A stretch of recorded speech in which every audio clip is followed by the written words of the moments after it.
আজকে থেকে 5 দিন আগে সকালে যখন পত্রিকা পড়ছিলাম, প্রথম আলো পেপার খুলেই এই পত্রিকায় বর্তমান নির্বাচিত একজন সংসদ সদস্যকে নিয়ে তার অপকর্মের এক বিশাল ইতিহাস পড়লাম।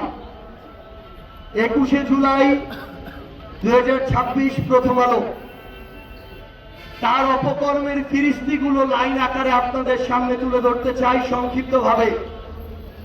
হুবহু পত্রিকা থেকে, কথাগুলো আমার নয়, এভিডেন্স সহ পত্রিকা এসেছে, পত্রিকার কথা। রাগ করলে আমরা চলে যাওয়ার পরে তার কথা কথিত বিবেকবোধ বন্ধ দেওয়া দলীয় চাটুকাররা আমাদের বিরুদ্ধে মিছিল না করে ওই পত্রিকার অফিসের সামনে গিয়ে মিছিল করবে না।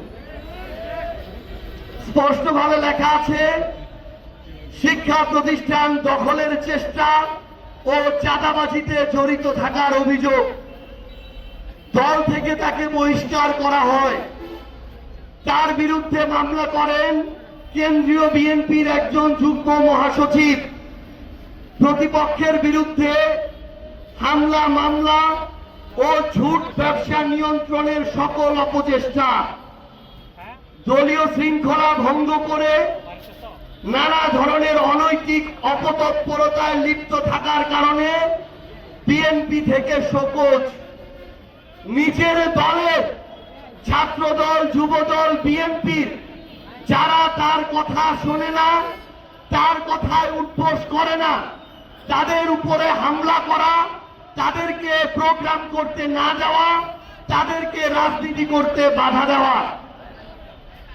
প্রধানমন্ত্রী তারেক রহমানের কাছে তার বিরুদ্ধে অভিযোগ করে এই উপজেলার ছাত্র দলের একজন, তার বিরুদ্ধে অভিযোগ করে যুব দলের একজন।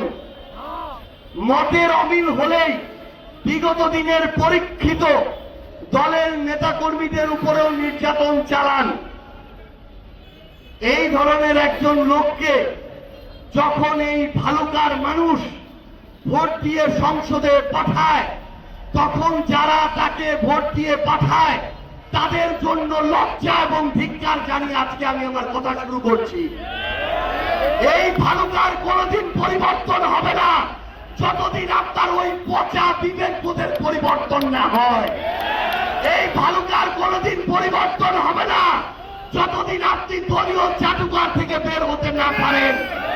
এই থানার ওসি দলীয় সেবাদাস থেকে কোনদিন পেশাদার ওসি হতে পারবে না যতদিন আপনার বিবেকবোধ ঠিক না হয়। এখানকার এসিলেন্ট কোনদিন ভালো অফিসার হবে না যতদিন আপনার ভোটটা ভালো মানুষকে আপনি দিতে না পারেন।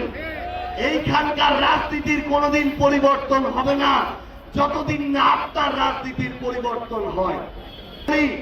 তারেক রহমানের অনেক এমপি মন্ত্রী, যাদের মাথার ঠিক থাকে না, তারা আমাদেরকে ট্যাগ করা শুরু করে, আমাদেরকে বিভিন্ন ভাবে হুমকি দেওয়া শুরু করে, আমাদের বিরুদ্ধে মিছিল শুরু হয়, আমাদেরকে নাকি জ্বালিয়ে পুড়িয়ে দিবে, আমাদেরকে অবাঞ্ছিত করে। কিন্তু এই তারেক রহমানই তো আবার এই ধরনের লোকদেরকে মনোনয়ন দিয়েছে। তাহলে আপনি শোকজ করেন, বহিষ্কারের নাটক করেন, আর মনোনয়ন দিয়ে সংসদে নেন। আপনার এই নাটক আগামীর বাংলাদেশের মানুষ আর খাবে না।